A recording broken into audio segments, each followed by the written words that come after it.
Completion of this program does not deem you competent or qualified to operate an aerial work platform.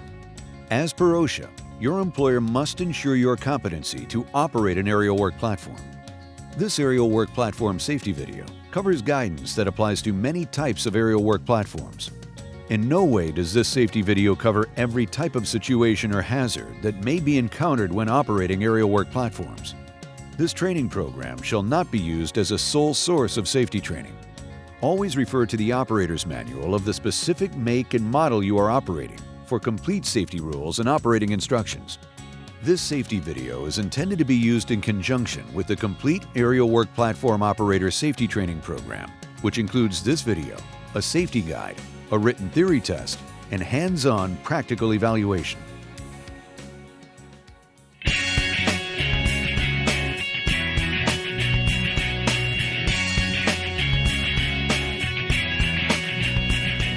Regardless of your experience as an operator, safety is the most important aspect of operating your machine every day.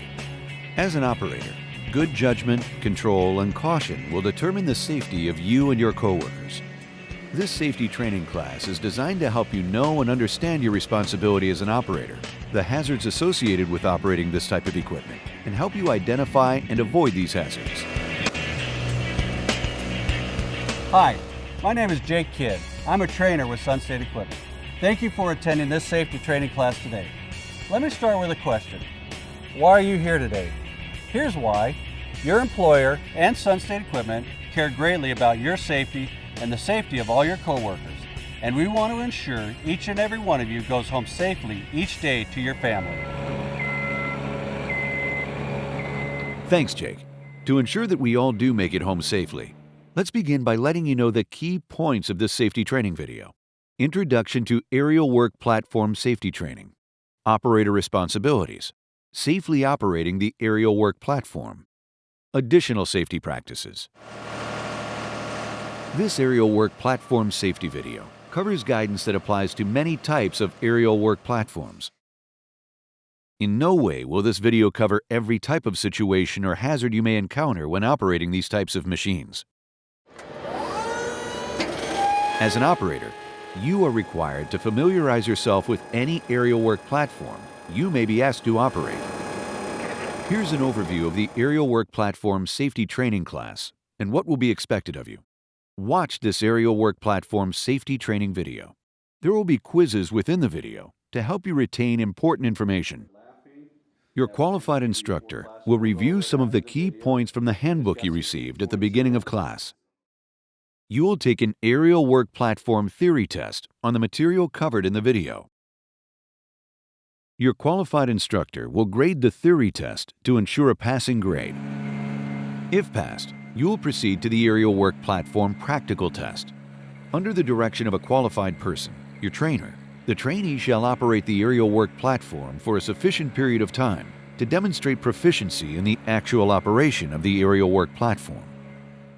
OSHA defines a qualified person as one who, by possession of a recognized degree, certificate, or professional standing, or by extensive knowledge, training, and experience, has successfully demonstrated his or her ability to solve or resolve problems related to the subject matter, the work, or the project. If you pass the practical test, you will be issued a certificate of completion as temporary proof of training until your permanent wallet card is sent to your employer. Sadly, accidents occur far too often with aerial work platforms. According to the Department of Labor, there are close to 30,000 serious injuries and over 40 fatalities due to aerial work platform accidents reported each year. Nearly 80% of these accidents happen at construction and industrial workplaces. According to industry safety experts, most accidents were caused by some form of operator error. These same safety experts agree that the #1 factor in preventing aerial work platform accidents is proper safety training. The most common types of aerial work platform accidents are electrocution,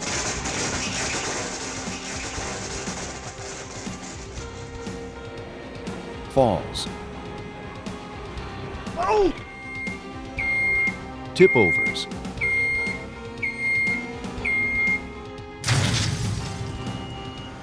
crushed or caught in between.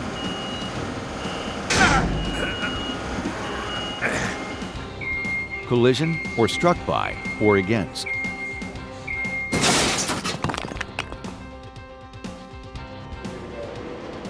Due to this high number of serious and fatal aerial work platform accidents, the Occupational Safety and Health Administration, or OSHA, established a regulation for aerial work platform safety in 1974.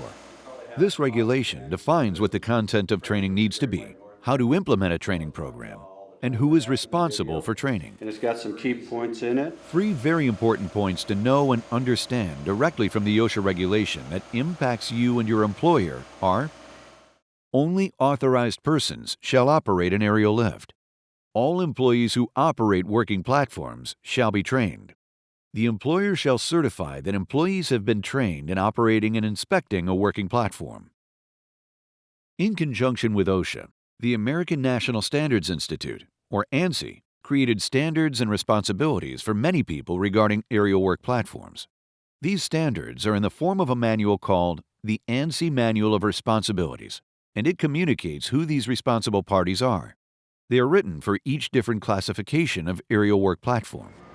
So on every aerial work platform in the United States, OSHA requires the manufacturer's operator's manual and the ANSI Manual of Responsibilities are to be kept in the weather-resistant storage compartment. ANSI defines these responsible parties as the manufacturer.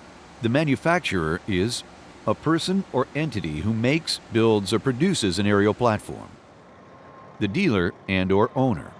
The dealer and/or owner is a person who buys from a manufacturer or distributor and who generally sells, rents, and services aerial platforms. The user. The user is a person who has care, control, and custody of the aerial device. This person or entity may also be the employer of the operator, a dealer, employer, owner, lessor, lessee, or operator. The operator. The operator is a qualified person who controls the movement of an aerial platform. As an operator, no matter what type of aerial work platform you're directed to operate, you must do these 5 things before operation. 1. Locate, read, and understand the operator's manual. 2. Locate, read, and understand the ANSI Manual of Responsibilities. 3. Read, understand, and obey all safety decals. Failure to do this on every aerial work platform you may operate could result in serious injury or death. Some of these safety symbols and their meanings are: danger. These decals are colored red and means if the danger is not avoided, it will cause death or serious injury. Warning. These decals will be colored orange and means if the warning is not heeded, it will cause death or serious injury. Caution.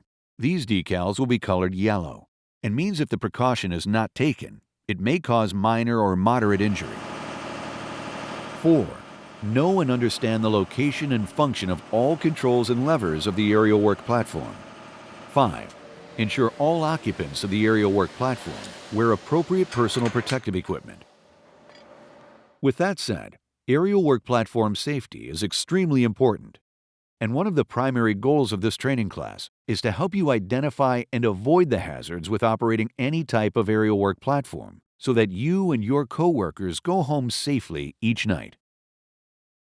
The accident data communicates the reality of the risks and hazards surrounding aerial work platform use. OSHA and ANSI tell us that each operator must be trained, and within the ANSI Manuals of Responsibilities, they define 3 types of training, which are general training, familiarization, retraining. General training. ANSI states that only personnel who have received general instruction regarding inspection, application, and operation of aerial platforms, including recognition and avoidance of hazards associated with their operation, shall operate an aerial platform. Such items covered shall include, but not necessarily be limited, to the following issues and requirements. 1. The purpose and use of manuals. 2. The knowledge that the manuals are an integral part of the machine and must be stored in the weather-resistant compartment. 3. Performing a proper pre-start inspection. 4. Your responsibility associated with problems or malfunctions affecting the operation of the lift. 5. Factors affecting stability. 6. The purpose of decals and placards. 7. Performing a proper workplace inspection. 8. Safety rules and regulations. 9. Authorization to operate. 10. Operator warnings and instructions. 11. Operation of an aerial work platform directed by a qualified person in order to demonstrate proficiency.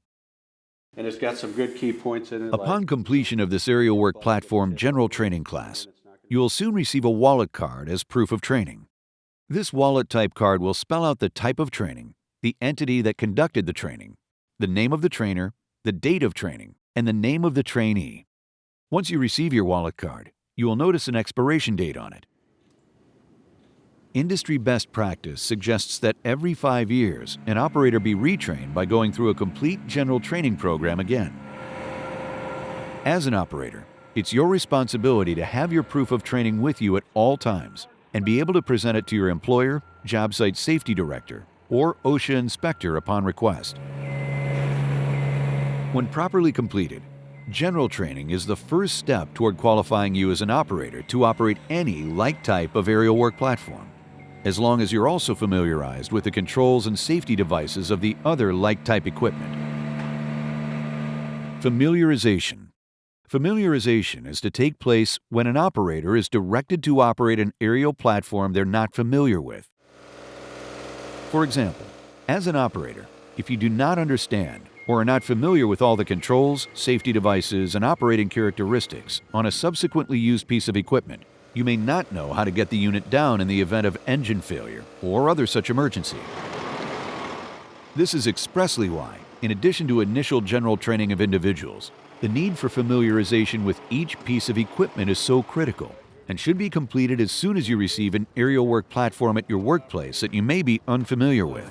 So that's off, and that's the chassis controls. The red button is out. In fact, OSHA and ANSI define the criteria for familiarization both as an operator and as a user employer. All righty. Hey, thanks. All right, Appreciate it. thank you. All righty. Bye-bye. The operator. ANSI states, therefore, you as an operator shall receive instructions regarding the following items. 1. The location of the weather-resistant compartment for manual storage. 2. The purpose and function of all controls. 3. The safety devices and operating characteristics specific to the aerial work platform to be operated. The user-employer. The ANSI standard also states that a user shall permit only properly trained personnel to operate an aerial platform. The user shall ensure that before use, the operator is familiar with the model of the aerial platform to be operated, and specifically, 1. Knows where the weather-resistant compartment for manual storage is located. 2. Knows the operating and maintenance manuals supplied by the manufacturer are stored in the weather-resistant compartment and is familiar with the operating and safety manuals. 3. Understands all control functions, placards, and warnings. 4. Is aware of and understands all safety devices specific to the model aerial platform being used. Retraining. As mentioned earlier, industry best practice suggests that retraining shall occur every 5 years. The wallet card you receive for this general training will expire in 5 years from the date of this class, and you must retake general training at that time. However, ANSI says that the operator shall be retrained when so directed by the user, which may be your employer, based on the user's observation and evaluation of the operator. This means during the course of your work, if you're observed by your supervisor operating an aerial work platform in an unsafe manner, involved in an accident, or near-miss incident, industry best practice suggests you must be retrained immediately before being permitted to operate an aerial work platform again. Inside, it's got tip-over points. Whether it's general training, familiarization, or retraining, it's the responsibility of you and your employer to ensure all required training records are retained for 4 years as per ANSI standards, and that they remain current and complete. Aerial work platform classifications. Aerial work platforms come in many shapes and sizes and have many unique characteristics that allow them to perform many functions at your workplace. They're designed to position personnel, their tools, and necessary materials to elevated work locations. Many people of various occupations, such as contractors and industrial workers, use aerial work platforms daily. OSHA and ANSI have divided aerial work platforms into 4 different classifications, and they are ANSI A92.3 2006, Manually Propelled Elevating Aerial Platform. ANSI A92.6 2006, Self-Propelled Elevating Work Platform. ANSI A92.5 2006, Boom-Supported Elevating Work Platform. ANSI A92.2 2009, Vehicle-Mounted Elevating and Rotating Aerial Devices. Manually propelled elevating aerial platforms go up and down vertically only, also known as a push-around type lift. They are manually put into work position by physically pushing it into place. These types of aerial work platforms are powered by an electric motor. Self-propelled elevating work platforms go up and down vertically only, also known as a scissor-type lift. They have many different height variations and can be designed for indoor or outdoor use. Some of these types of aerial work platforms may offer a deck extension option in order to increase the operator's horizontal position. They can be powered electrically, by gas, diesel, or propane. Boom-supported elevating work platforms offer the most variety. Also known as a boom lift, they have many different height variations and can be designed for indoor or outdoor use. Some of these types of aerial work platforms telescope out and up only, while others articulate, giving them the ability to go up and over obstructions. They can be powered electrically, by gas, diesel, or propane.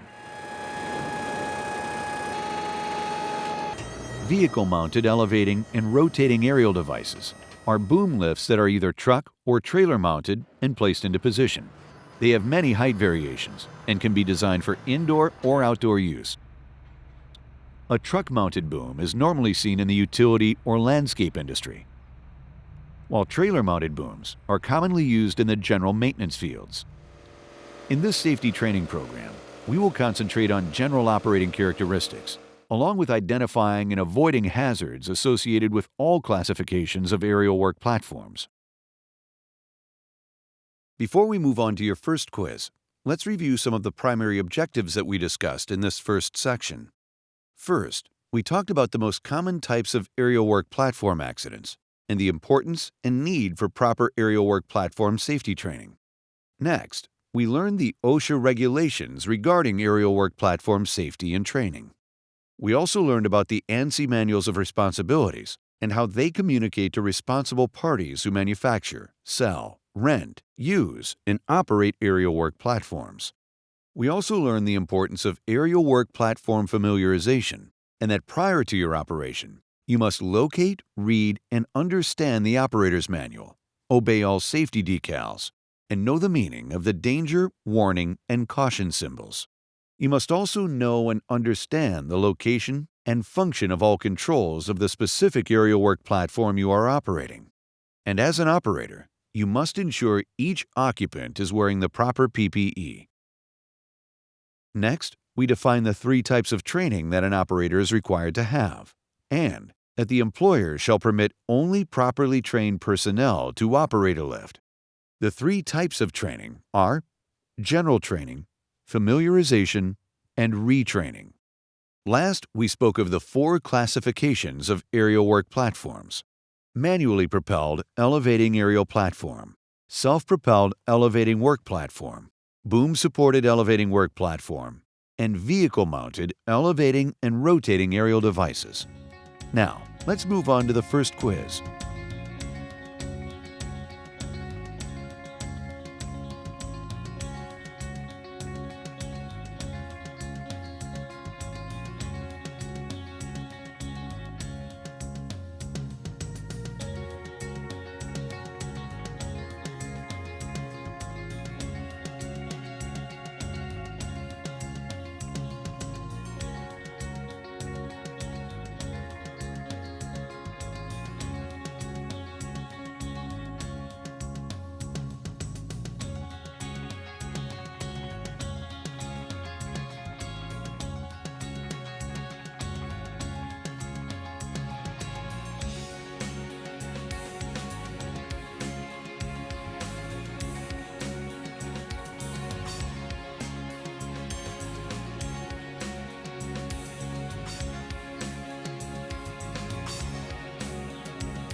per ANSI standards and is lined out in the manufacturer's operator's manual. Before use, you as an operator must perform certain inspections on a daily basis and before each shift. These inspections are a workplace inspection, a pre-start inspection. Some manufacturers' operators' manuals may also refer to this as a pre-operation inspection or pre-use inspection, and a function test. Workplace inspection. Your workplace is busy with other moving vehicles, machinery, and coworkers. This constant activity presents potential risks and hazards. A workplace inspection will assist in selecting the proper type of aerial work platform to perform your task while working at height. As stated by ANSI, before the aerial platform is used and during use, the operator shall check the area in which the aerial platform is to be used for possible hazards. In doing so, you may avoid serious accident or injury. The possible hazards to look for are, but not limited to: 1. Drop-offs or holes, including those possibly concealed by ice, water, or mud. 2. Slopes. 3. Bumps and floor obstructions. 4. Debris. 5. Overhead obstructions and electrical conductors. And one of the most important overhead obstructions to inspect and avoid are power lines. Please know that most aerial work platforms are not insulated against electric shock. Extreme caution, intelligence, and common sense must be used if you must work near any energized power lines. A safe distance must be maintained from power lines based on their voltage rating in accordance with governmental and workplace regulations.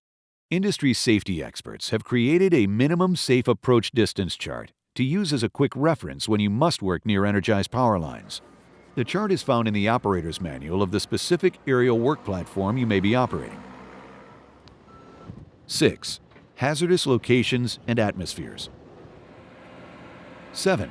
Inadequate surface and support to withstand all load forces imposed by the aerial platform in all operating configurations. Unless you have approval from the manufacturer, you must not operate an aerial work platform from a position on a floating vessel, truck, trailer, or rail car. 8. Wind and weather conditions. It is imperative to know and understand how weather can affect safe aerial work platform use. Some of the hazards to be aware of are slippery platform when wet from rain, ice, or snow. Soft, muddy ground which does not support the weight of an aerial work platform. Lightning storms. Most aerial work platforms are not insulated from electricity. And wind. Strong winds have been a factor for many aerial work platform tipovers.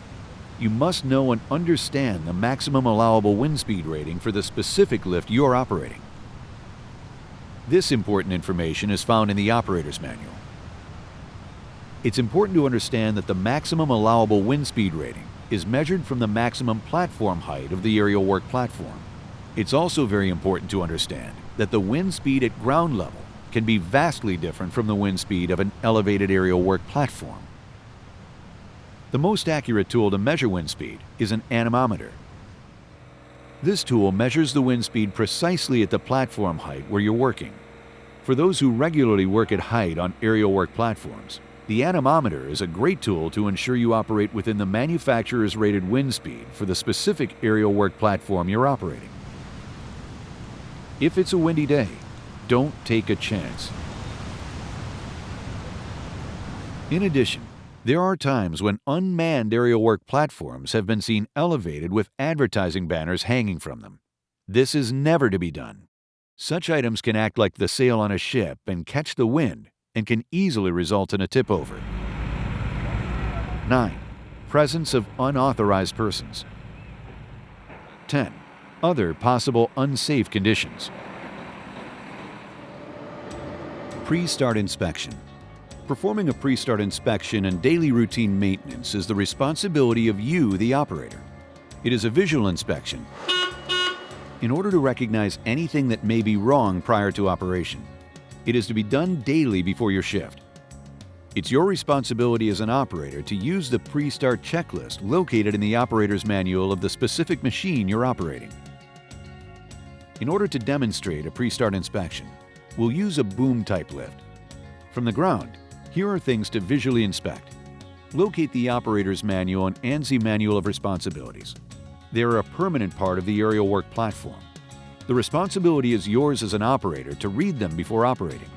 They contain all the inspection checkpoints and operator's responsibilities of the specific aerial work platform you will be operating. Ensure the annual inspection decal is in place, legible, and current. Inspect, read, understand, and obey all safety decals. As we discussed earlier in the video, these decals display important warnings in order to prevent serious injury or death.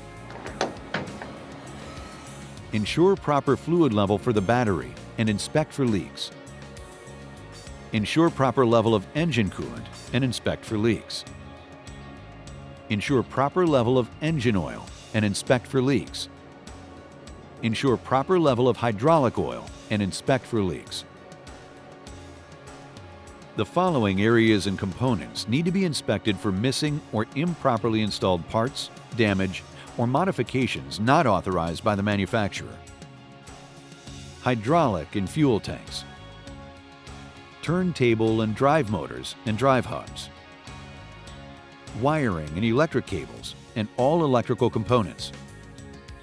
Hydraulic cylinders, hoses, manifolds, and fittings. All fasteners like nuts and bolts.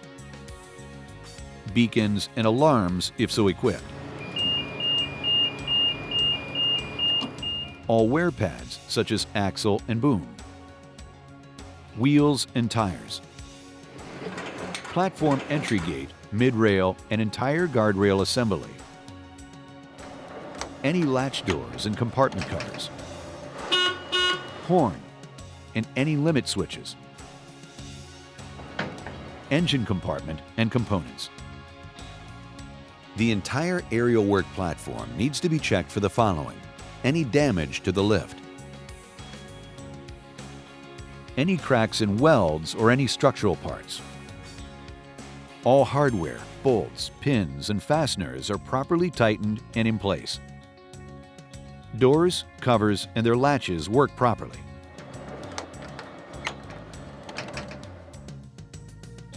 If during the pre-start inspection or function test you notice any damages, leaks, or malfunctions, please notify your supervisor and immediately tag the machine and remove the key so no one attempts to operate it until all repairs have been made by authorized personnel.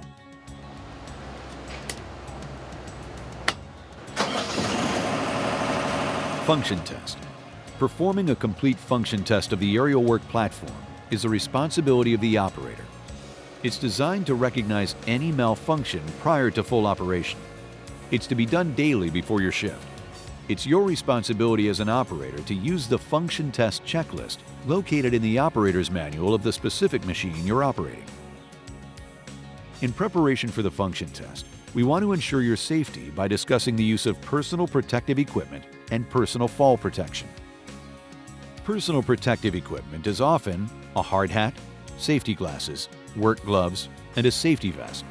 OSHA requires that employers must provide personal protective equipment to their workers and ensure its proper use.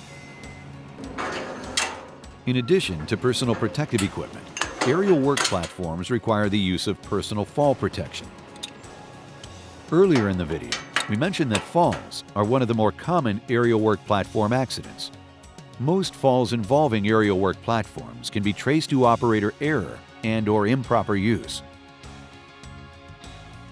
With a proper plan to prevent falls before they happen and the use of personal fall protection, you can protect against the following potential fall hazards: occupant not wearing personal fall protection or not attached to the anchor points. Occupant is ejected or catapulted from the boom lift when struck by another vehicle or object or moves unexpectedly. Occupant climbs on guardrails or out of the platform. Occupant reaches beyond the edge of the platform. Platform component failure due to improper maintenance or inspection. Personal fall protection comes in a few forms: The first is the guardrail assembly on all types of aerial work platforms. They're designed to keep the occupants within the platform. Every aerial work platform manufactured in the USA must meet strict ANSI standards when designing the guardrail systems. On a boom-type lift, a harness and lanyard is required by OSHA. Every occupant, whether you are the operator or a co-worker in the platform, must wear a body harness and lanyard, and it must be properly anchored to the specified anchor point on the boom lift being used. In order to maintain their service life, your personal harness and lanyard must be inspected frequently and be part of your daily routine. Most harness and lanyard manufacturers state that under normal conditions, your harness and lanyard has a life expectancy of 5 years. However, if during inspection you notice any cuts, missing, or worn parts are found, the equipment must be replaced as per OSHA regulations. Some lanyards provide fall or rest and are longer in order to allow more mobility on the work platform. They're designed with a deceleration or shock absorber device that softens the impact if an occupant is ejected from the platform. When fall or rest is used, it must have the assurance that a fall will not allow the operator to contact a lower surface or free fall, which is the falling effect before the deceleration device activates, more than 6 feet. Other lanyards provide fall restraint and are shorter than those with fall arrest.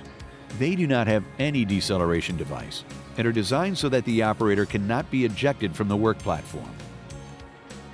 In some parts of the world, occupants are required to wear a harness and lanyard on scissor-type lifts, which is why you may see the manufacturer's specified anchorage point on scissor-type lifts you operate. This is not a regulation in the United States. However, your employer may require that you do use a harness and lanyard on scissor-type lifts. Regardless of which type of aerial work platform you may be operating, when using a harness and lanyard, the lanyard must be anchored to the specified anchorage point. Never anchor yourself to any other place on the aerial work platform. Let's begin our function test.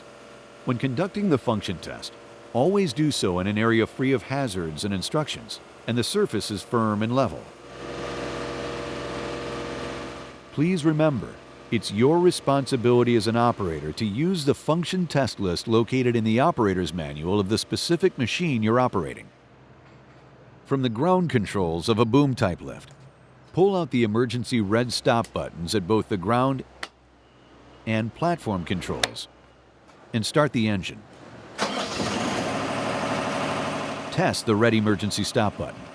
Push it into the off position. The engine should turn off. Pull out the red emergency stop button and restart the engine. Test the aerial lift functions. Press and hold the function enable button. Run the lift through each function. Raise and lower. Extend out and in. Rotate the base. Rotate the platform. Raise and lower the platform.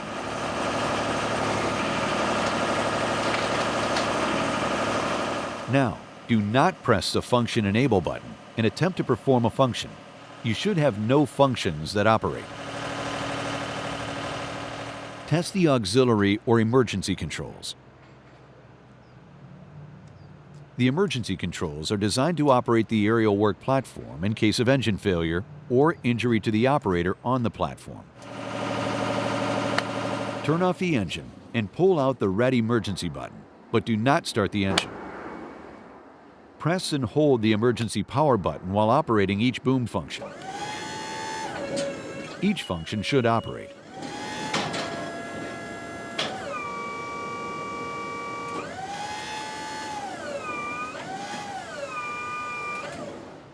Test the tilt sensor.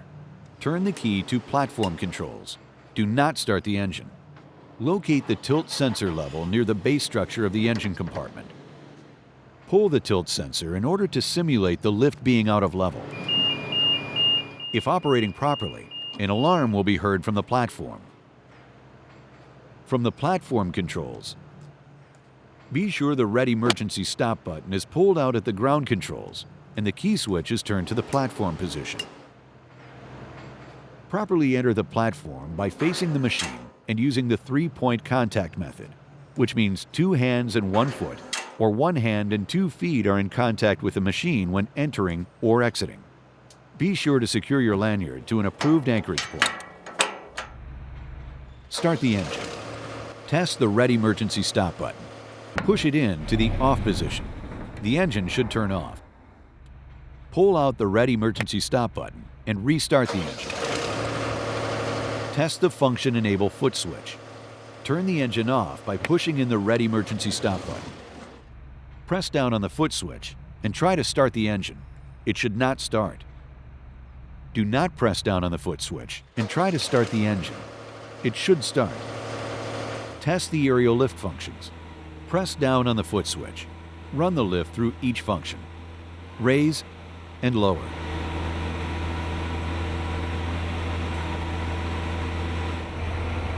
Extend out and in. Rotate the base.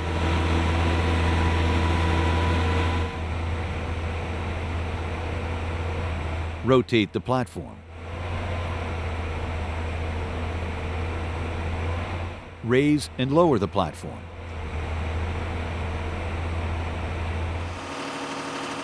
Test the steering by moving the steer control in both directions.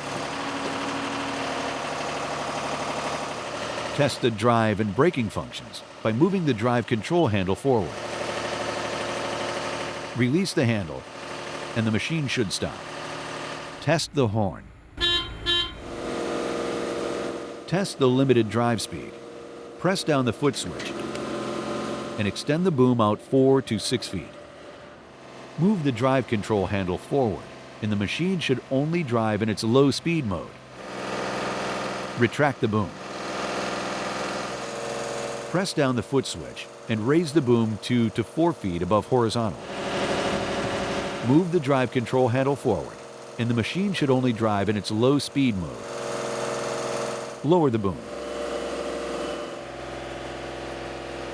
Test the drive enable functions. Before we test the next function, let us explain its purpose.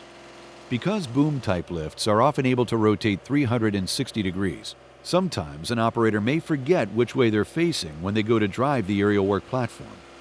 The machine is equipped with colored arrow decals on the base structure and the platform control to communicate which way is forward and which way is reverse.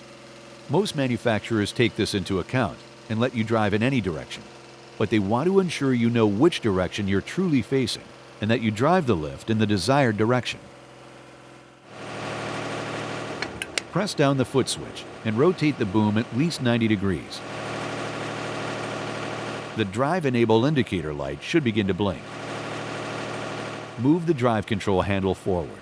You should not move. Push and hold the drive enable button and move the drive control handle forward. The machine should drive in the direction of the colored decal on the boom and platform controls. Test the auxiliary or emergency controls. Turn off the engine and pull out the red emergency button, but do not start the engine. Press and hold the emergency power button while operating each boom function. Each function should operate.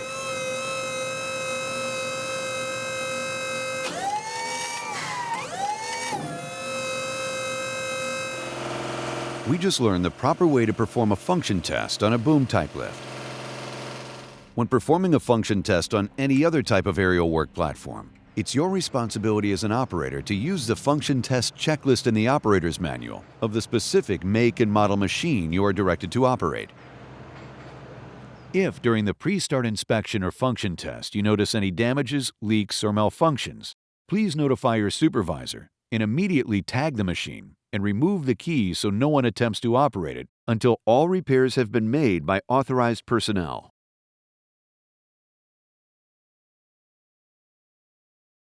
In Section 2, the primary objectives we discussed were the 3 items that OSHA and ANSI require you as an operator to do daily prior to using your aerial work platform.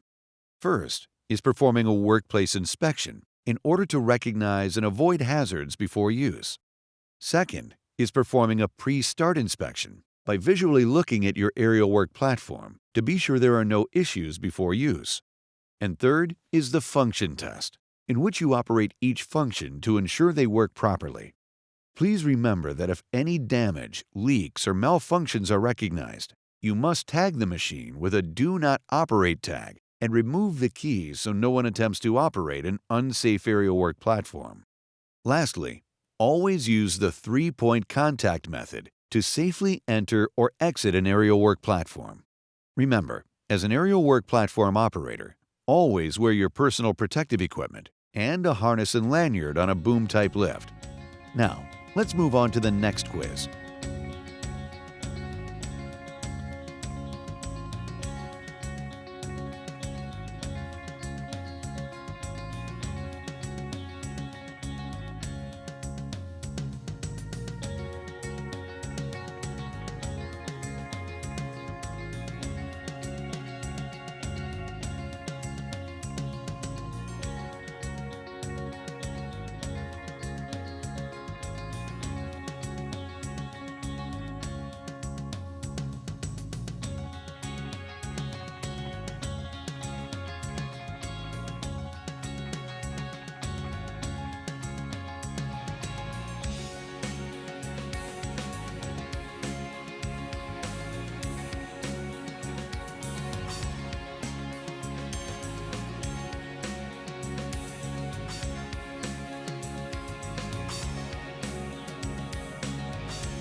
Okay, we've completed a workplace and pre-start inspection, as well as a function test. Now let's discuss some safe operating procedures as you drive, position, and work at height on your aerial work platform. Now, we will discuss aerial work platform instability, driving procedures, positioning your aerial work platform, and working at height. Caution, safety, and good judgment must always precede each movement. You and only you are in control of the machine. Your decisions when operating must conform to all regulations, standards, workplace safety rules, and practices. By continual focus on these safe operating procedures, you protect yourself and your coworkers. Let's begin with aerial work platform instability. We spoke of accident data and the most common types of accidents that occur on aerial work platforms. Tip-overs and falls are usually caused by the lift being unstable. As an operator, it takes planning and common sense to ensure your work activity on or around any type of aerial work platform will not affect the stability of the machine prior to any movement. Some of the factors that may cause instability are, but not limited to, ground and surface conditions.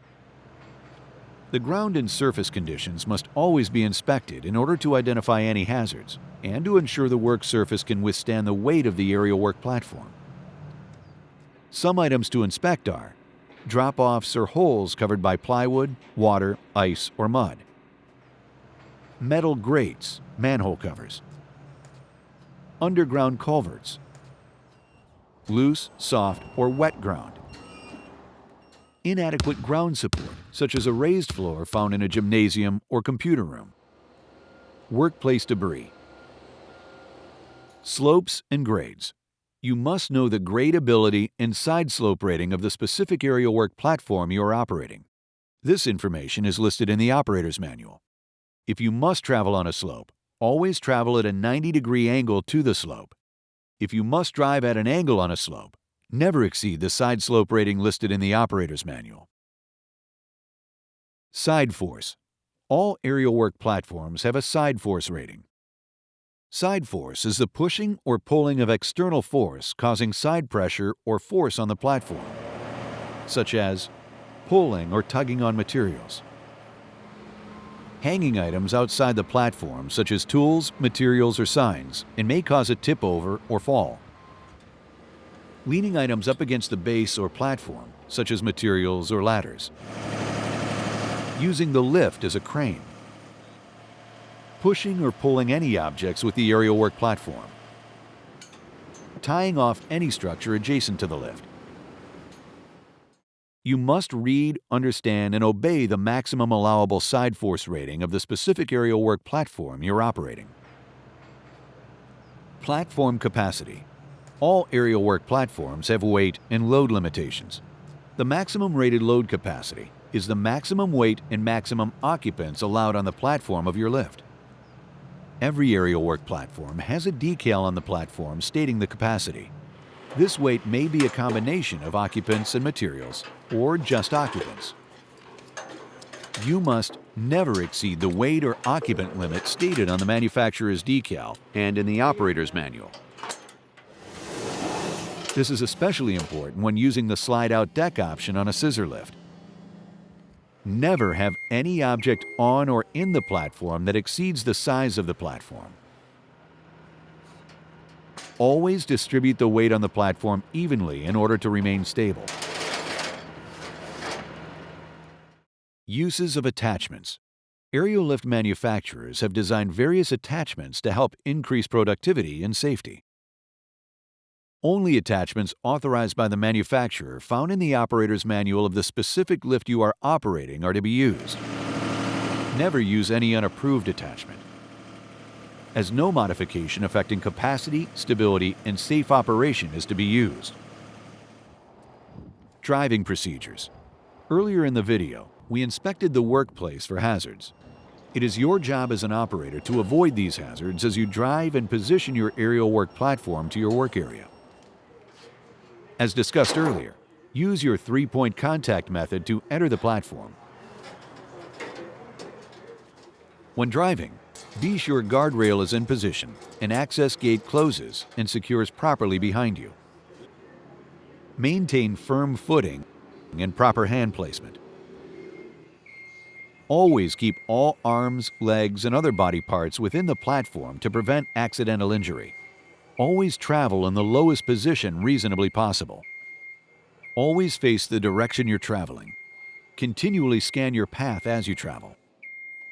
Maintain a safe distance from drop-offs, holes, ramps, changes in grades, and workplace debris.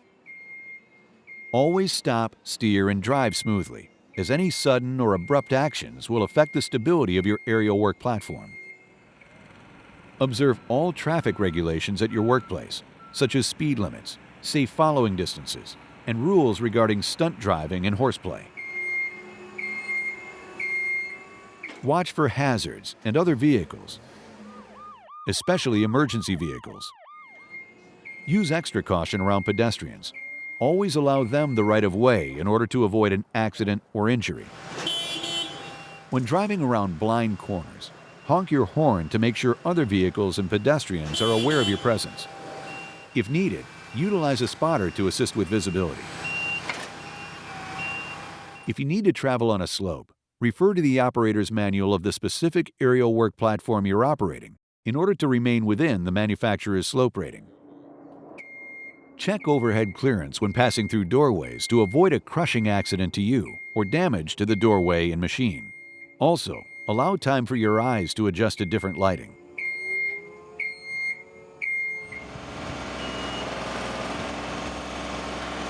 Positioning your aerial work platform. Secure your work area using items such as cones, barricades, or caution tape to warn others of your work. This is especially important when working on or near any highways or streets in order to prevent any possible collisions or accidents with any pedestrians or other vehicles. Position your aerial work platform as close to your work as possible to limit the need to reach or extend. Deploy any stabilizing devices prior to raising your aerial work platform, such as outriggers or extendable axles, to avoid a tip over or fall if so equipped, and use spreader pads underneath outriggers when appropriate to help distribute the load more evenly. Look up and all around before and during platform ascension to avoid being caught in or between an object. When ascending to your work area, raise the main boom section first and extend out last in order to remain as stable as possible. As you near your work area, approach by keeping your body and the platform controls opposite the work area in order to avoid a crushing or collision hazard. It's important to feather your controls the closer you get to the work in order to avoid abrupt or jerky movement that could result in a crushing or collision hazard. Before lowering the platform, gather and secure any tools or materials evenly on the platform. Look down and all around before and during the descending of the platform. Retract any outriggers or stabilizers before driving to avoid an accident or damage to the aerial work platform.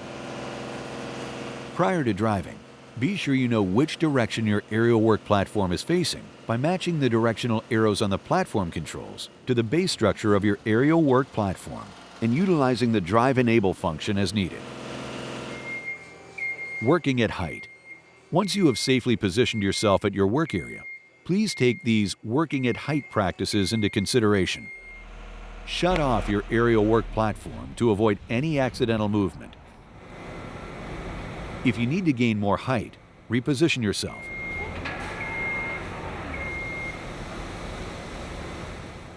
Never use any object to gain height from the work platform, such as a ladder or standing on the guardrail structure.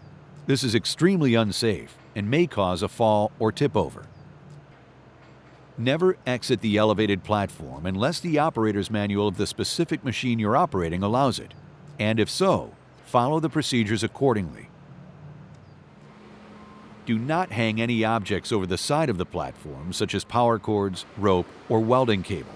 Such items may become entangled in the aerial platform and possibly result in a tip over.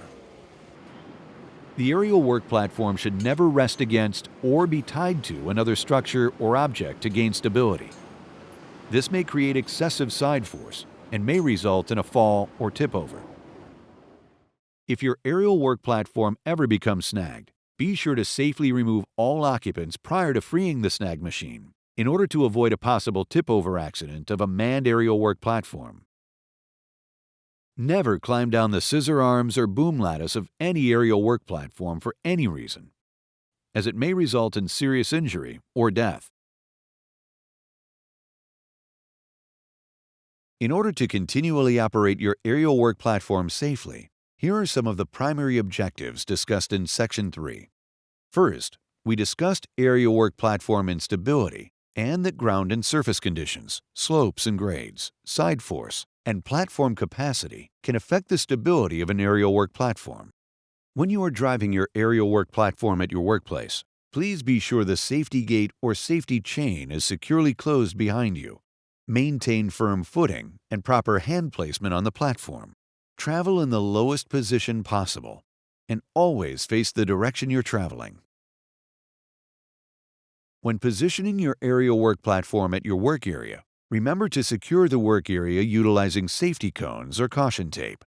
Always position your aerial work platform as close to the work area as possible, and as you ascend, be sure to continually look up and all around. Also, remember to raise the main boom first and extend out last on a boom-type lift. Once you are at your working height, be sure to turn the lift off to avoid any accidental movement. You must never use any object, such as a ladder or standing on the guardrails, to gain additional height, and never climb down the scissor arms or boom arm of a raised platform for any reason. Now, let's move on to our next quiz.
Additional safety practices.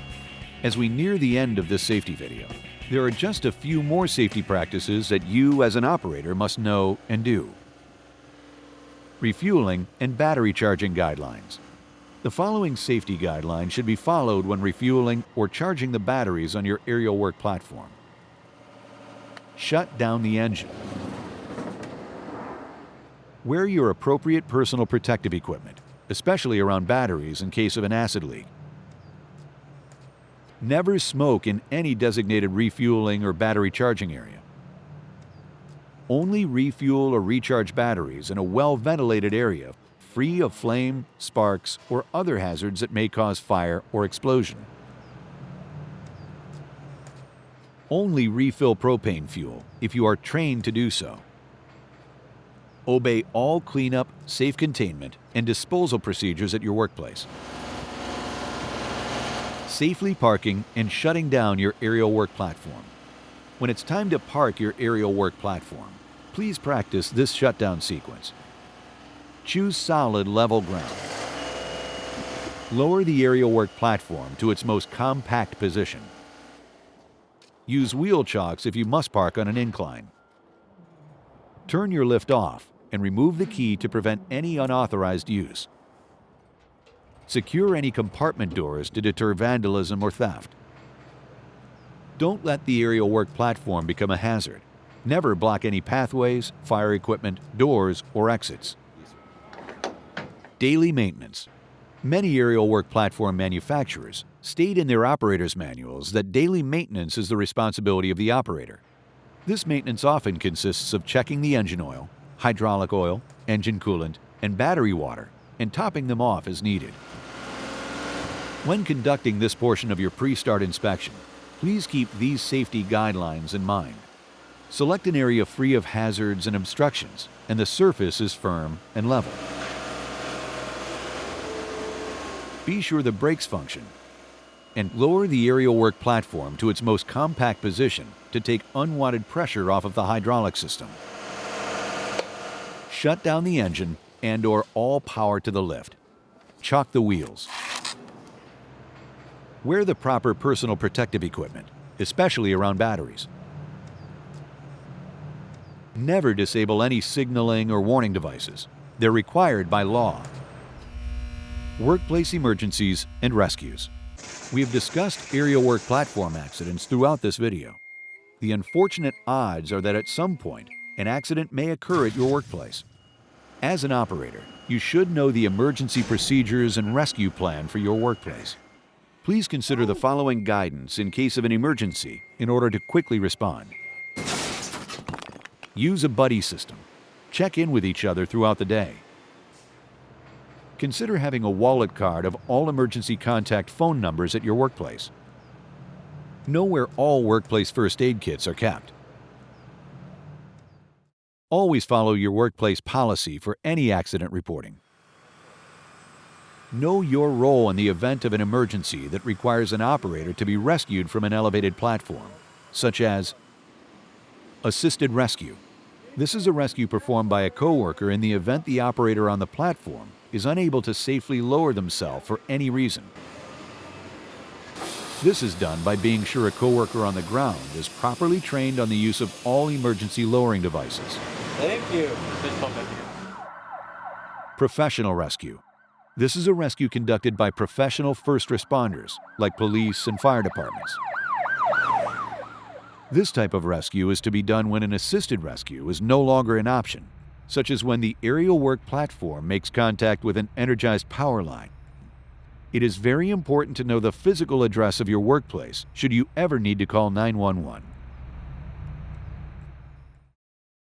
The primary objective in Section 4 is additional safety practices as an aerial work platform operator. When it's time to refuel or recharge the batteries on your aerial work platform, please always remember to shut off the engine, wear the proper PPE, and never smoke in any refueling or recharging area. When it's time to park and shut down your aerial work platform at the end of your shift, choose solid level ground and remember to lower the aerial work platform to its most compact position. Once this is done, it's time to turn off the machine and remove the key to prevent any unauthorized use. When performing aerial work platform maintenance, the safety practices we mentioned were: select an area free of hazards and lower the lift as much as possible before working on the machine. During maintenance, you must wear the proper PPE and never disable any warning devices. Finally, we spoke of accidents at the workplace, and when a workplace emergency does arise, it is very helpful to know the location of first aid kits and the address of your workplace. In addition, please be sure to have a coworker at ground level who knows how to use the emergency lowering controls. And lastly, keep a current list of emergency phone numbers for your workplace. Now, let's move on to the next quiz.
Thank you for taking the time to better understand the hazards associated with operating this type of equipment. Our hope here at Sun State Equipment is for each of you to identify and avoid these hazards so you and your coworkers go home safely to your loved ones each day. Now it's time to take the written test on the theories covered in this video. Once the test is graded and a passing score is verified, you will head outside to perform a practical, hands-on evaluation. Thank you and good luck.